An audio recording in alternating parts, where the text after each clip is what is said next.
Welcome to Camera 5 in Focus. The object of these 5 in Focus videos will have some photography related element, whether it's a photographer, a gallery, an online organisation. Whatever takes my fancy, whatever I see, I'm going to put them in a group of 5 in no particular order and showcase them, get them out there, let people see them, give people an opportunity to look at photography related things they may not get a chance to see or have come across. So throughout 2021, my intention is to keep doing as many of these as I can to showcase the work of other photographers, other institutions, organisations, everything from universities to online Twitter accounts, to Instagram accounts, to websites, to exhibitions.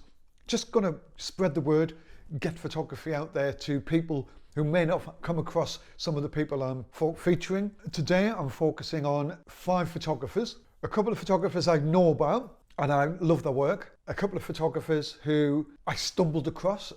So in no particular order, photographer number 1 is Paul Russell. Paul is probably in my top 10 of all time favourite photographers. So for me, he's a perfect person to start this. His work often leaves me a bit dumbfounded. Sometimes work is often so absurd, it just doesn't make sense. It's so surreal. He's a photographer who I just question every time I look at his pictures. How the hell did you get into that spot? He's very clever. I'm going to give you a little insight into some of his work here. So this is Paul's website. You've got his landing page and your portfolio. You've got Beside the Sea, Country Shore on Weymouth Beach. That's where he's based, in Weymouth. And then you've got the other titles here. You've got More, Diptychs, Leisure, London, Brighton 2013. And you've got his link for his Instagram, which I'll show you. He's on Twitter as well. So let's just have a look at some of his pictures. Let's just look at this on his landing page. The way he orchestrates his pictures and the way they just unfold themselves, mind-blowing sometimes. And look at this. I'm just going to make this bigger. It looks so easy, but you have to be there. You have to be there to get this stuff. And he's a street photographer, you know, by trade, and it's amazing. And that's what gets me about his work. It's often that I can't fathom out, like this one of the horse. I sometimes try to work out how the hell he come across stuff like this. And it's easy to come across stuff, but you've got to capture it. So this seems to have taken me into his street photography. Now this is his latest zine, which is, I think, is this entitled Weymouth Beach? Where, by Paul Russell, published February 20, by Bump Books. I've got this and I'll do a little a review on it at some point. I'm just going to try and come off that and go back to this. This shot here, look at this shot. Let's just bring this up, Weymouth Beach. There's nothing really I can say. I don't even know if this is real. And it doesn't really matter. Anyway, his work leaves me speechless sometimes. I just find it fantastic. So we got this Diptychs project's really interesting. So got Beside the Sea. Let's have a look at stuff. You know, he's quite prolific. You know, let's have a little look. That's what we just look through there. Next photo's up there. Brilliant. He just puts himself out there non-stop. And I like the way he's focused in one area, focused in one place, and really look for the detail and the characteristics of the place. But it's the little things with him which really make me stand up and look at his work. And it's this sort of shots, right? Very simple concept, composition, but it's just this person here. There's always something in it which it just adds beautifully to it for the design. Wonderful. Really good. Look at the colours. I'm seeing that one.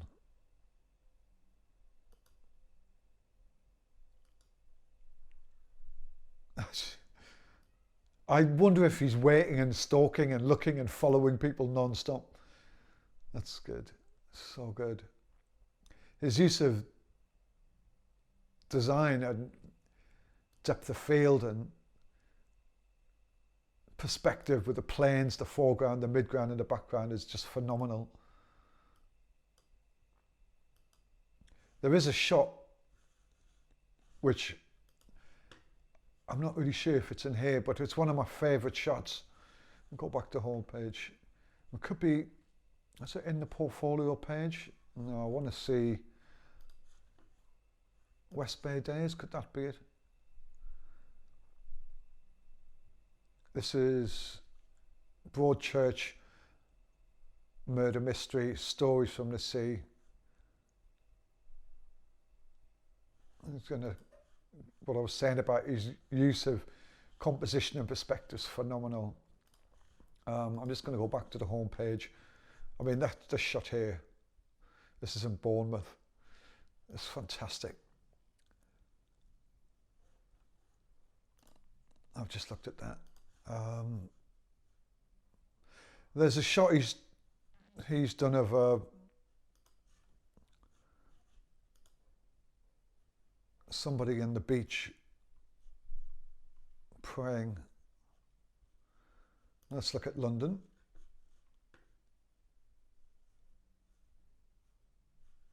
I've got the photographs. I think the next photo. Again, look at the composition. Look at it. It's unreal. It's just brilliant. Yeah, I've seen that shot. It's fantastic. It's just so clever. Really good design again.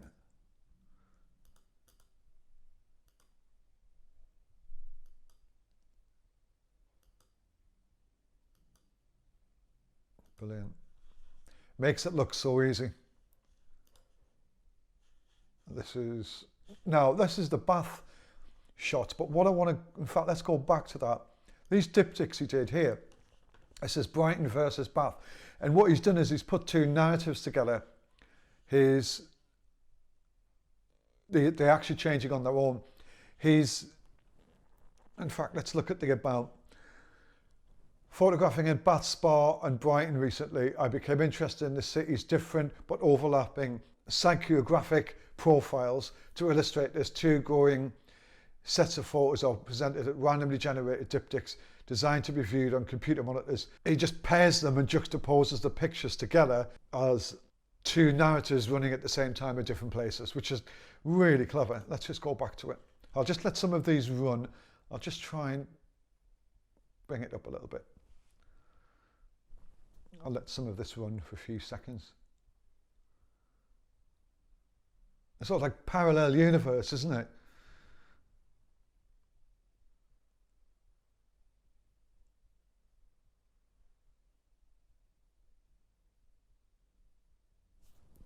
So that's good. And I'm going to come back off that. I'm just going to quickly, this is his Instagram here. And I think somewhere on this is one of my favourite shots by him, and this is it here. Are you prepared for this? It's just, I love this shot. It's so beautiful. Just with the boat, the light, and the man praying, or the woman praying. Fantastic. Anyway, that is Paul's Instagram account. You can see he's got a fair few followers on there. I'll jump back and I'm looking for his, I wonder on the country shore, he's promoting the book. Print sales. There's some links to news stories here. I'm just looking for, I'll click on prints. You can buy his prints. here, but what I'm looking for is his books. I wonder if it's here. So good. He, for me, is a fantastic photographer. Look at that. It's just fantastic. Anyway, I can't find his books, but I will put a link for Paul's books on the information boxes down below. The next photographer is Jack Lowe. Totally different photographer. He's a very technical photographer in the way he shoots. He shoots wet plates. And the website doesn't really give much away about Jack, actually. He's very prolific on social media, on Instagram and on Twitter and stuff like that. Here's his Twitter links there. And that's Jack there. Now, why I want to focus on Jack, one, because he's very different to Paul, but secondly, because of what he's doing, I think really important, and I think it's good to get and share what he's doing out there to help him out so people are more aware of it. It's just actually more so to give other people inspiration, one, to get involved, secondly, to get out and do something yourself, because everything needs documenting, and us photographers and people who are interested in photography need to either do or support these ventures and these projects. And I really want to support Jack and promote his stuff. So, like I said, the website doesn't give too much information about it, but what I'm going to go and jump into is Jack's Lifeboat Station project. Now, this is where it all becomes a little bit inundated with information here, because there's a lot. So, what Jack's doing is a long-term photographic project on every lifeboat station in the British Isles. I think this is, yes, this is it. So this is the Lifeboat Station project, and all them little dots are all the lifeboat stations around the British Isles. So he's got an 8-year mission. We'll have a look at the map, and I'll find the map here. So what you've got is latest posts, plans for lockdown. He did this massive big post with a little ship, and just thinking of different concepts and ways of putting his work out there and displaying his work. Very clever, very technical. And what I want to show is the map, mission map, that's it. So here is the key, which is this dark blue, or purpley blue, dark blue is completed, date confirmed, imminent, stay tuned. If I just get into the map and then squeeze it out a little bit, I'm just trying to, do that other way. Now, you can see just off that, he has done a fair bit. So he's getting around the country. He's still got, looks about a third of it to do. There was a little green one there. And if I zoom in on that, and then come down to there. This one here is dates confirmed. But if I click on it, you will see Lyme Regis Lifeboat Station mission, Saturday the 21st of March. Now, a significant date is the 21st of March, because that's when we went into, roughly when we went into lockdown.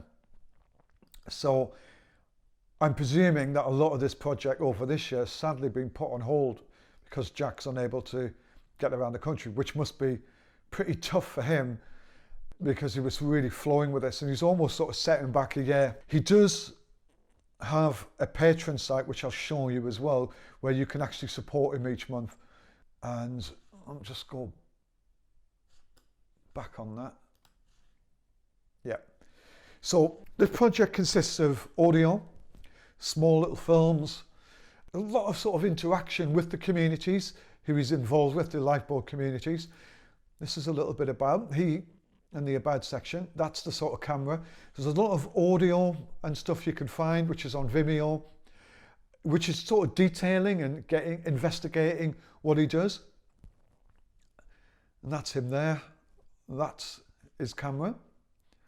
And that's how he's getting about. So this is him at work. I'm going to just try and zoom in on this a little bit. So that's Nina, his decommissioned ambulance, which is, I'll show you some pictures of inside in a minute, which is his laboratory on wheels, where he uses, I think it's glass plates he's using, could be metal, and he shoots on a coated plate of glass or metal, which is light sensitive. He shoots and then he puts them all in dark containers, and then he jumps into this ambulance, processes it all, and here's him at work, and here's the plate. You can see where on the edges of the picture where it's the chemicals have sort of not interacted with the light, or where it's been around the board and stuff. It's a very old process. So that's him taking a shot of that. And it's a beautiful concept. It's almost historical in historical context. Like the pictures are very old-fashioned in a way, but very vogue, I guess, now. And he's making historical references in a very historical process. That's what I'm trying to say. Let's have a look at the ambulance. I think it's a link sometime. So who's back in the project? Here's become a supporter, the vision. It's so beautiful, some of these shots. Look at that. It's a glass plate, amber type. So if you want to check it out, you can look this up. Glass amber type. And there must be some stuff in here about where all the archive's going to go. It's obviously will be protected somewhere. It has to be, because it's going to be such an important addition to British life, more so in 100 years. You know, he's doing work for future generations. People in 100 years are going to look back at this and have this a massive project of Jack's sort of legacy, which is just fantastic. And that's what it's all about, leaving a legacy for future generations. And that's how we are inspired and live off past generations. Now, before looking at the van, it says become a supporter. So this is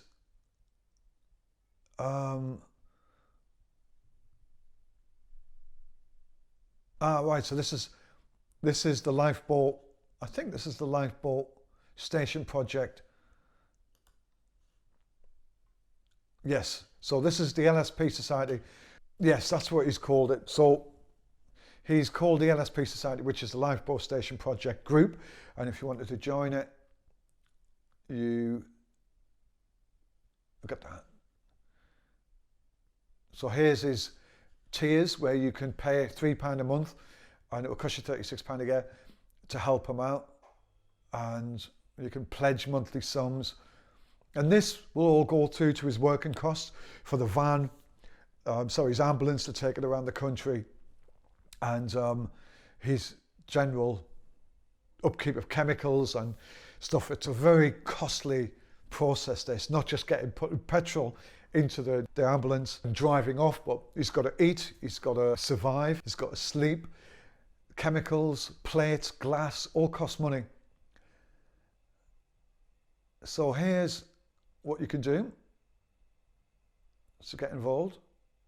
And with that, you will get, without patronage, you will get certain privileges where you'll be able to access stuff and get stuff which is only selectable for members, but also you'll feel empowered that you're helping a project, you're helping a project realize, you know, it's really important. So I want to go back. So here's how you can do it. You can make a one-off donation, you can reserve a print, set up a monthly print payment. You can pay for the prints, I think, over a period of time. Now I want to show you the van. You've seen the pictures, you've seen him at work. Just go and investigate this, because it's fantastic. You can spend ages listening to the audio and all sorts of stuff. So I want to, somewhere before I go, right, so you can see there's lots of things you can look at. I mean, it's just packed full of information. And I'm looking for Nina. She's here somewhere. There we go. This is his ambulance. And this is mugs. This is some printing. And somewhere here is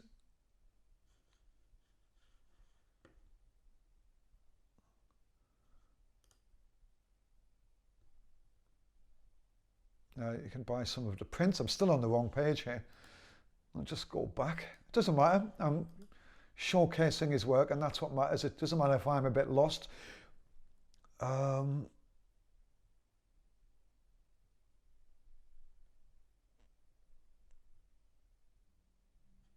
think it could be in here.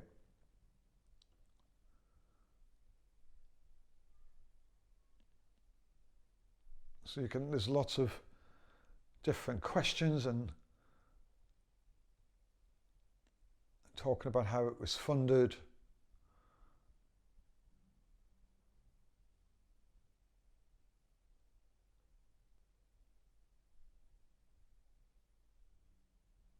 Here is all of his questions answered basically. But somewhere, there we go. It's got to be here. Yes. And look at his ambulance. Look inside of it though. It's fantastic, isn't it?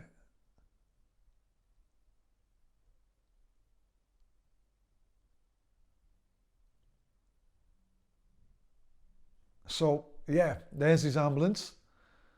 Fantastic. I'm not sure if he sleeps in it as well. I would. Well, that is Jack Lowe. The next photographer is Bobby Beasley. So he's got here, I love Bobby's work, it's got here street photography, portraits, black and white, panoramic, commissions, street snaps, shows, contact, recently. And this is his landing page.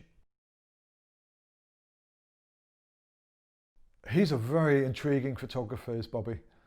And I'll show you a little bit on his Instagram in a second, some of the stuff he caught my eye with on his Instagram. It's really intriguing, some of his work. So we've got portraits,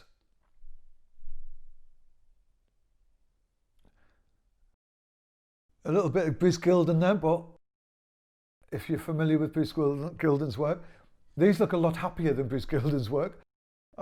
Quite intriguing, quite interesting. I wonder if there's any text with them. Nope. Just go back. So you've got black and white portraits. The panorama intrigues me. Commissions.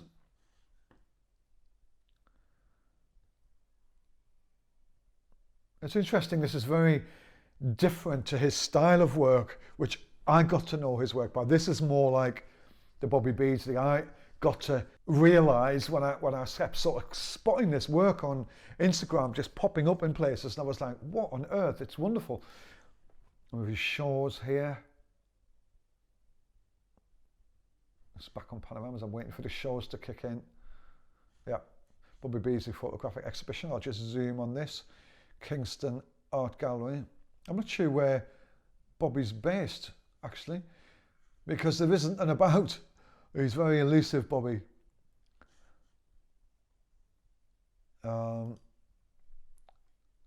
Contact, shows. Recently is interesting because that seems to link up to what I was seeing on Instagram. And I'll just pop to his Instagram in a second, but this really caught my eye on Instagram, this stuff. The use of flash, it's just fantastic. It's almost theatrical. It's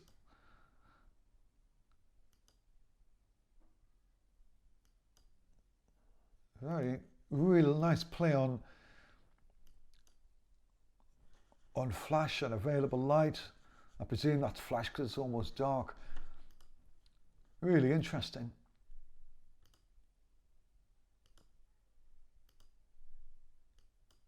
It's a bizarre world, a bizarre eye what's looking at these.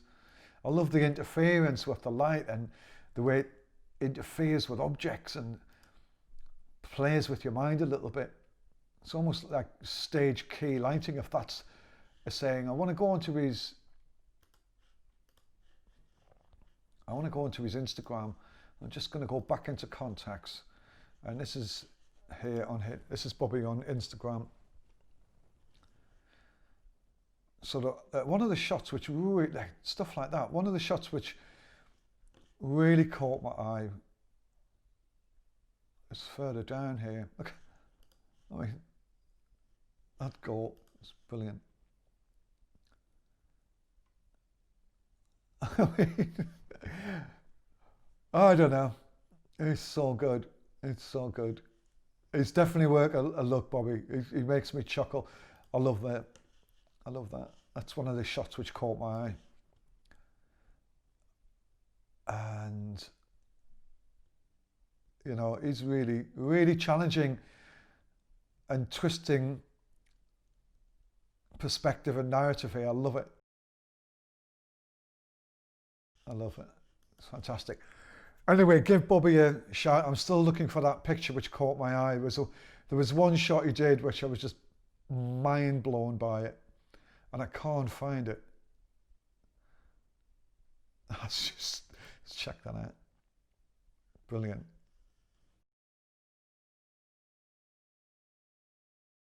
Oh, well, have a look and see what you think. I'll just skim back up slowly. The world of Bobby Beasley is like similar in my way to the world of Paul Russell. It's just quite obscure and mind-bending, but that's the beauty of photography. Two totally different photographers seeing the world in their way, forming narratives within the frame which make you think, make you wonder, are just fantastic. That's it. That shot, I was like, what on earth? It's fantastic, isn't it? So that's the world of Bobby Beasley. Following him with Flash, the next photographer I want to look at, I just came across Craig's work, is a photographer called Craig Bernard, who actually is a chef. His work really sets off loads of different narratives and complex sort of views on looking at things, and it's really interesting, his work. And I really wanted to feature Craig in this because I'm quite intrigued by the way he looks at stuff, the darkness of his work. He came to prominence a little bit with the protests which came about with Black Lives Matters, came about with COVID, came about throughout 2020. And Craig came to my mind and he caught my eye when I saw this guy carrying a huge strobe light on a stick, shooting people in crowds, and that was Craig. And I was intrigued by how his pictures would look. I mean, it's some task carrying a big stick with a light on and actually shooting with one hand. It's really intriguing.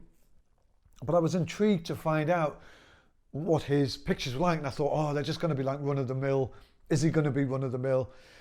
And actually, his work's really quite dark and deep and intriguing and all dreamlike, almost stepping out of the reality, observing the minuscule and minute details of things, from skin colour to jewellery to hair colour to body parts to location, all with the backdrop so far of this unrest within our society for different areas like COVID and black rights, civil rights, people wanting their voices to be heard for whatever reason. And I love his detail.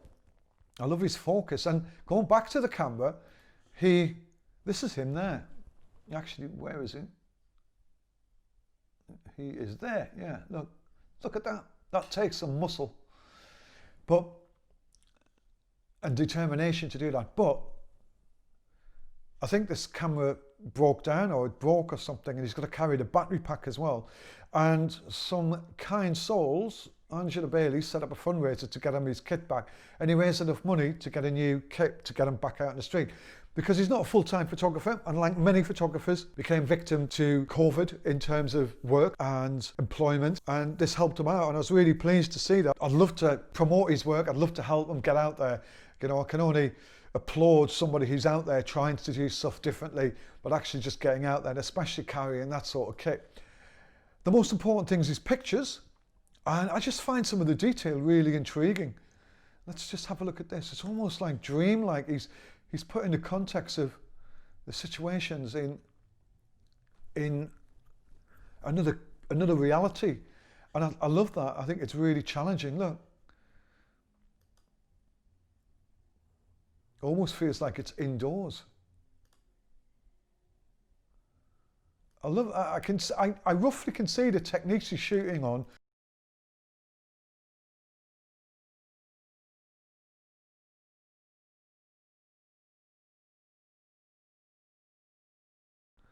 He's almost creating an alter world with the work.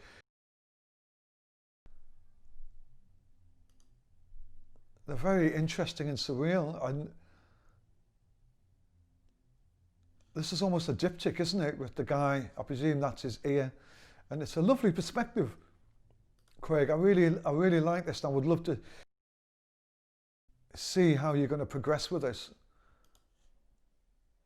It's just detail. I think for this sort of stuff,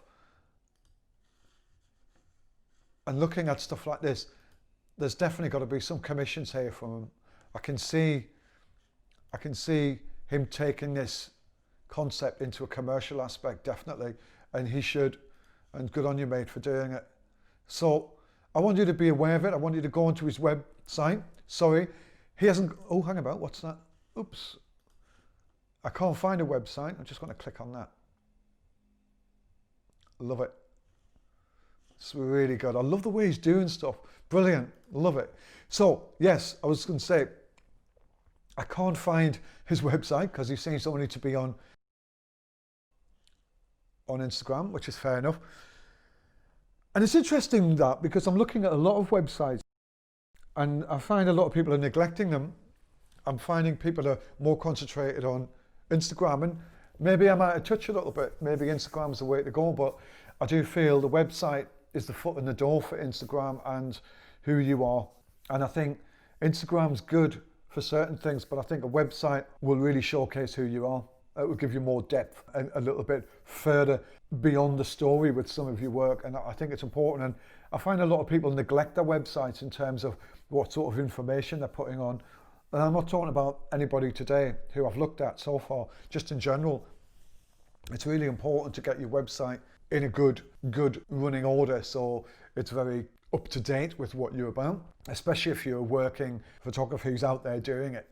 So yeah, Craig Bernard, get on here, give him some likes, followers, whatever they are.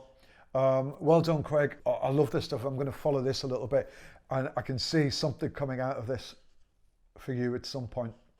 So the final photographer is Polly Alderton. I love her work. I think it's so sentimental and sensitive, peaceful, but day-to-day observations really close up, but shot in a way which is a little bit beyond being a photographer. It's almost just part of that environment. She's not sort of stepping into that environment to take the pictures. It's really interesting the way she's coming across and the subtlety of the way she's shooting. I stumbled across Polly by accident. Here's some links for her Twitter and Instagram. I'll go onto her Instagram in a minute. So I'll also give you a couple of sites into the projects. I like in between. You can see what I mean by this sort of intimacy and almost a feeling of living the shots rather than being into the shots, be there to take the shots as an observer. It feels like she is part of the shots she's shooting. And this is running on almost like a little show reel.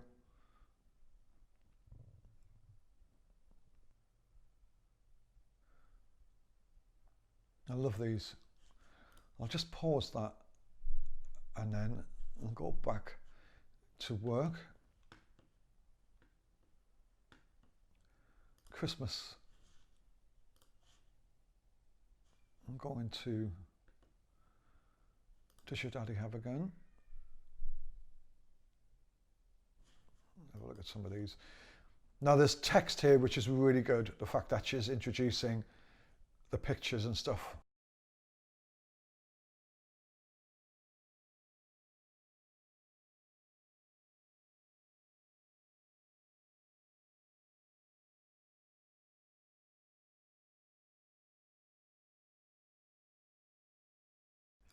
It's day-to-day living, isn't it? She's part of this living, this setup.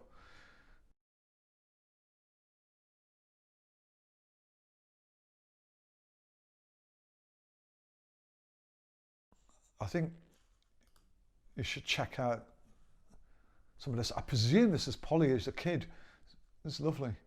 The Devil Won't Keep. Lovely portrait. Yeah, I like this set. I remember seeing this was a set I saw, just twisting the realities, just thinking of doing things differently. I love it.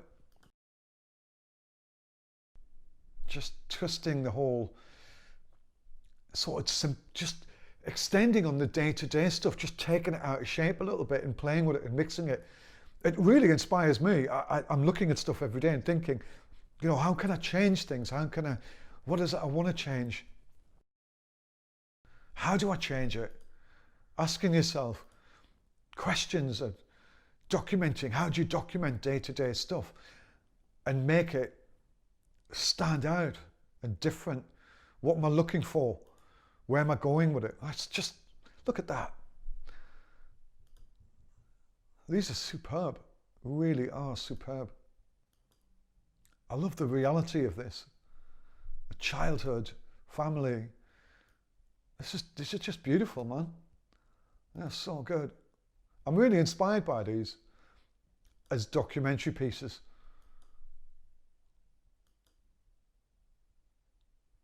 So good.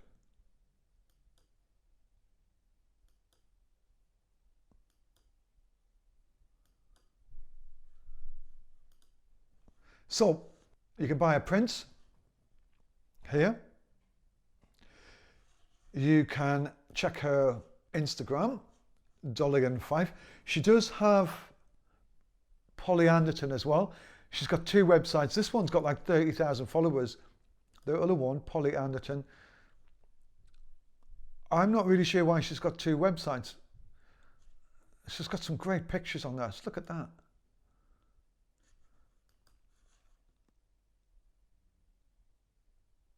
She's a really good photographer. I'm not really too sure why she's got two. Maybe she can explain. That's so good. Beautiful. Absolutely stunning pictures. I love her work. And yeah, Dolligan5, Polly Alderton. I'll put the links for all of these in the information box. Thank you for listening for Camera 5 in Focus. It'll be another random 5 next time. I don't know what, I don't know who, I don't know when, but it's coming. Please share, please support these guys. Thank you for listening. We are floored, we are bound down. See us, careless corpse, see us, steal the dawn. We are storm.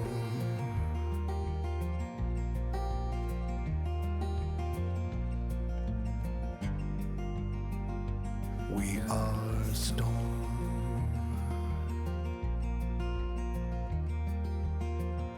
See us born, see us